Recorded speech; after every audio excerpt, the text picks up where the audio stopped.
പരിശുദ്ധ പത്രോസ് ശ്ലീഹായുടെ പിൻഗാമി, പരിശുദ്ധ അന്ത്യോക്യ സിംഹാസനത്തിന്റെ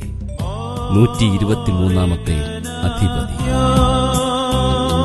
ആഗമാന സുറിയാനി സഭയുടെ പരമമേലധ്യക്ഷൻ, പരിശുദ്ധ ഇഗ്നാത്തിയോസ് അഫ്രേം ദ്വിതീയൻ പാത്രിയർക്കീസ് ബാവ,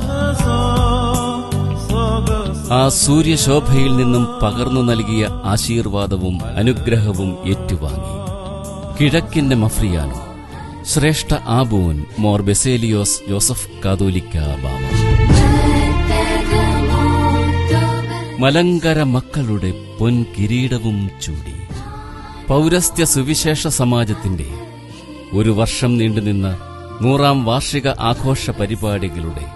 സമാപന സമ്മേളന നഗരിയിലേക്ക് മെയ് മാസം 21-ാം തീയതി രാവിലെ 9 മണിക്ക് എഴുന്നള്ളുകയാണ്. ഈ മഹാസമ്മേളനത്തിൽ വന്നു ചേരുവാൻ പൗരസ്ത്യ സുവിശേഷ സമാജത്തിന്റെ ശ്രേഷ്ഠ ഇടയൻ അഭിവന്ദ്യ മോർ ക്രിസോസ്റ്റമോസ് മർക്കോസ് തിരുമേനി